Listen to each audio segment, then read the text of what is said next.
Salam kenal dan selamat berjumpa dalam cerita silat bersambung, dengan judul Si Tangan Halilintar, karya Asmaraman, S. Kopingho. Bagian ke-29. Mereka berdua merasa bingung akan tetapi juga penasaran karena merasa dipermainkan. Dua orang wanita itu membuat gerakan yang aneh sekali, terkadang berloncatan seperti anak kecil menari-nari. Terkadang bertepuk tangan dan berputar-putar, lalu jongkok berdiri dengan lucu dan aneh. Bahkan seolah sengaja membelakangi lawan seperti menantang lawan untuk menyerang tubuh mereka. Merasa dipermainkan seperti anak kecil, Lu Qiat dan Lu Xiong marah sekali dan mereka mengeluarkan seluruh jurus-jurus terampuh mereka dan mengerahkan semua tenaga sakti. Namun tetap saja semua serangan mereka tidak pernah menyentuh tubuh lawan dan sebelum dapat membalas, mereka menjadi terdesak hebat. "Cukup main-main ini, Ibu," terdengar Mayani berseru. Nenek Bu terkejut sambil menendang miring. "Bu." Lu Qiat tak mampu menghindar, terpaksa menangkis dan ketika tangkisannya bertemu dengan kaki menendang, tubuhnya terlempar dan terbanting sampai terguling-guling. "Pergilah." Mayani membentak dan tangan kirinya berhasil mendorong pundak Lu Xiong sehingga terjungkal lalu bergulingan. Paman dan keponakan itu terluka, dan mereka berdua menjadi penasaran dan marah sekali. Dua orang wanita itu adalah keluarga Lau Beng Si Tangan Halilintar, musuh besar mereka yang hendak ditangkap atau dirobohkan. Slerit, swing. Tampak dua sinar berkelebat ketika Lu Qiat dan Lu Xiong mencabut pedang mereka.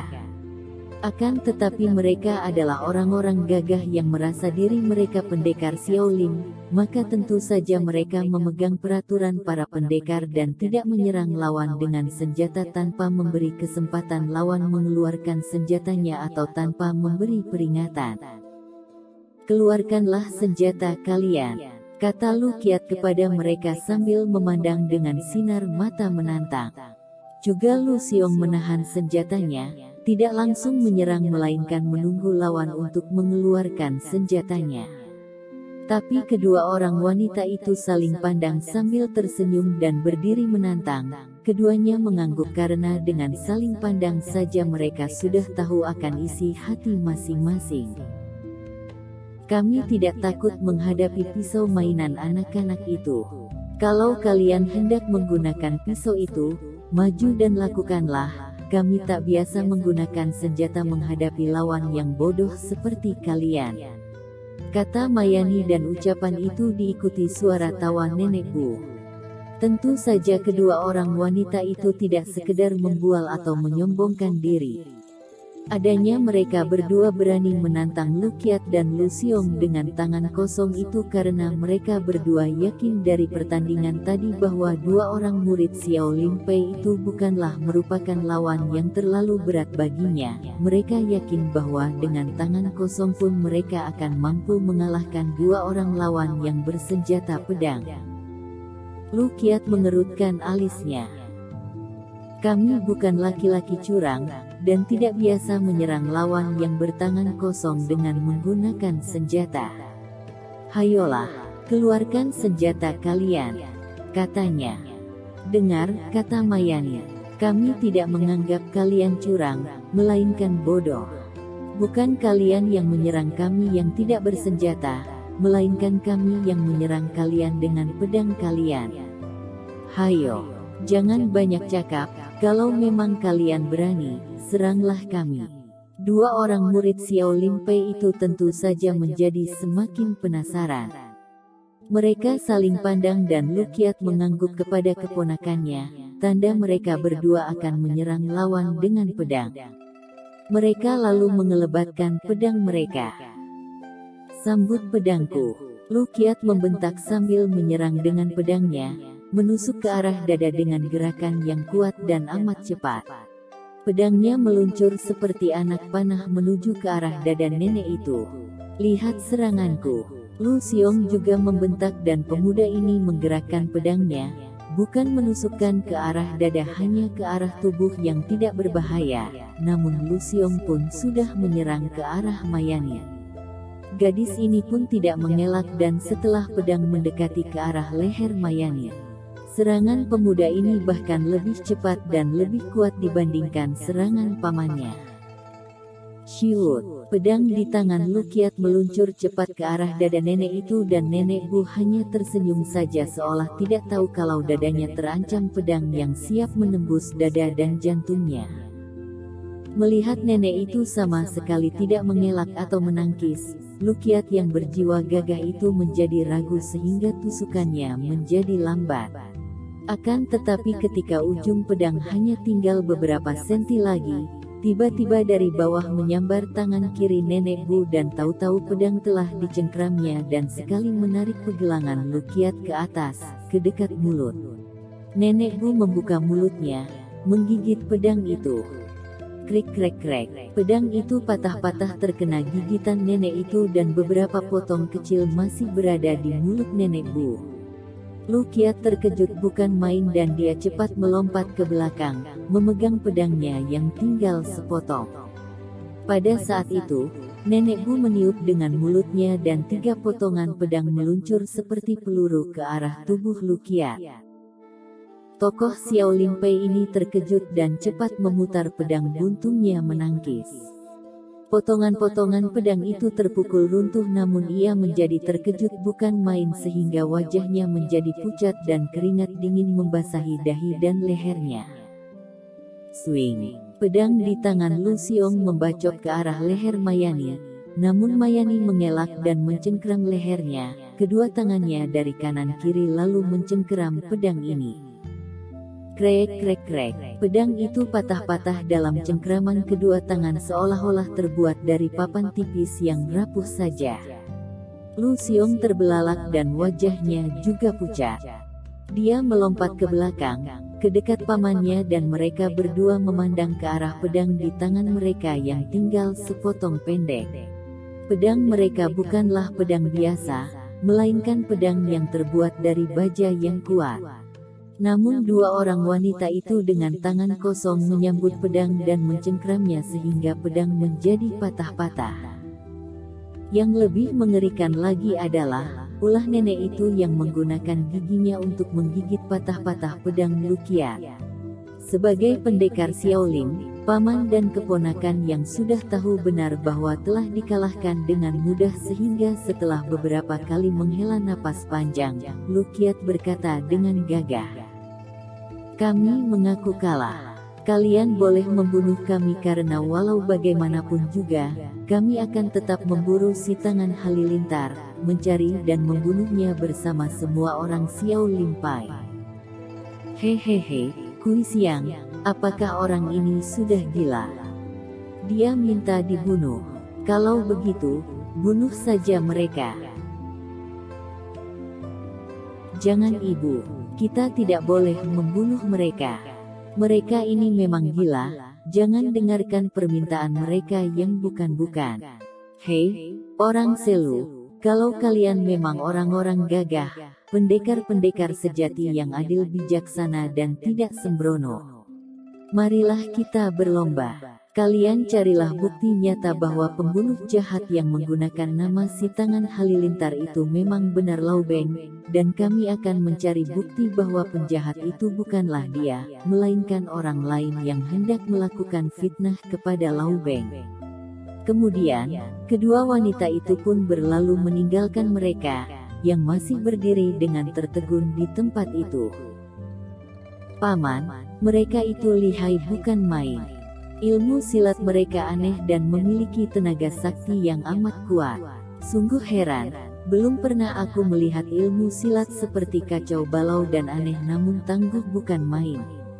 Paman kira, dari aliran manakah ilmu silat mereka itu? Lu Qiat menghela napas dan menggeleng kepala.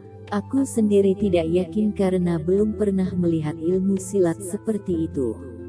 Akan tetapi aku pernah mendengar dari mendiang Tian Hok Lo Suhu, bahwa di dunia persilatan terdapat banyak ilmu silat aneh, Di antaranya terdapat ilmu-ilmu sesat yang amat sakti dan bila dilatih dengan cara yang salah, dapat membuat orangnya menjadi seperti gila. Melihat keadaan dua orang wanita tadi, terutama nenek yang seperti miring otaknya itu, aku menduga bahwa mereka telah menguasai apa yang disebut Yauhu Sin Kun, silat sakti siluman yang kabarnya merupakan ilmu silat gabungan dengan sihir sehingga yang melatihnya dapat menjadi orang aneh. Dan mereka adalah keluarga atau orang-orang yang dekat dengan si jahanam Laubeng si tangan halilintar. Sungguh berbahaya sekali keluarga itu. Akan tetapi mengapa mereka tak mau membunuh kita, bahkan melukai? Melihat kesaktian mereka, tentu dengan mudah mereka akan dapat membunuh atau melukai kita, Paman. Lu Kiat menggeleng-gelengkan kepalanya. Memang, aneh sekali mereka itu. Melihat sikap mereka, apalagi ucapan nenek itu, mereka adalah orang-orang yang liar, tapi nyatanya mereka tidak mau membunuh kita.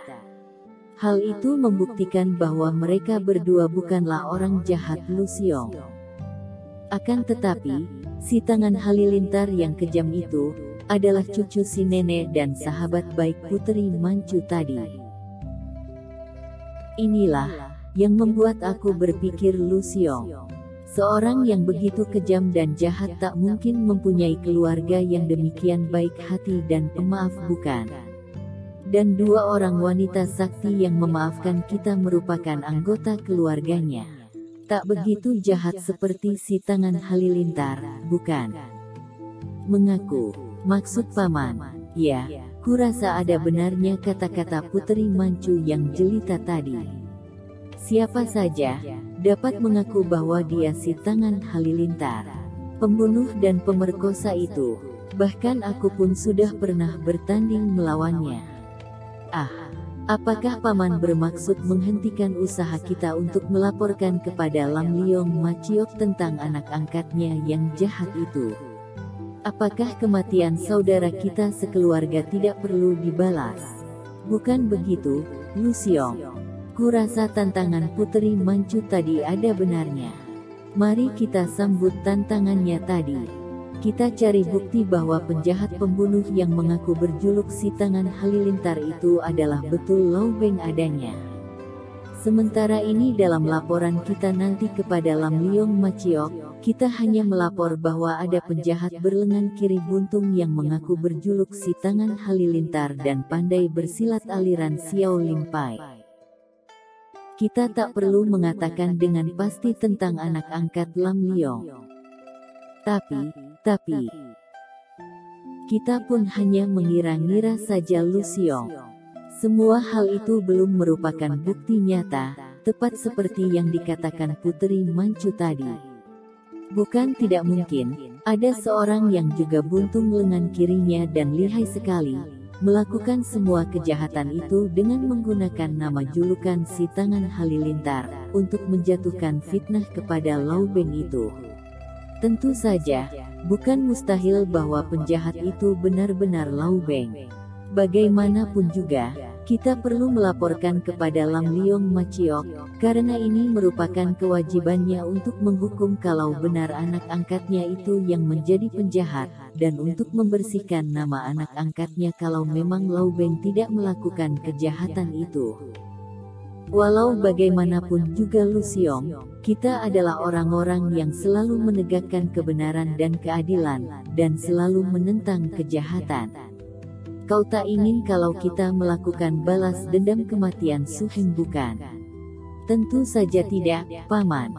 Setelah kupertimbangkan, pendapat Paman itu benar sekali. Baiklah, Paman, mari kita melanjutkan perjalanan dan selain melapor kepada Lam Liong Maciok, sambil kita menyelidiki siapa sebenarnya pelaku kejahatan itu, siapa yang menggunakan julukan si tangan halilintar itu, Laubeng ataukah orang lain. Paman dan keponakan itu lalu melanjutkan perjalanan mereka menuju Taishan. Bersambung ke bagian berikutnya pada penayangan selanjutnya. Jangan lupa untuk mengklik subscribe, tinggalkan komentar, like dan share. agar tidak ketinggalan informasi terbaru dari kami. Sampai berjumpa kembali pada episode berikutnya.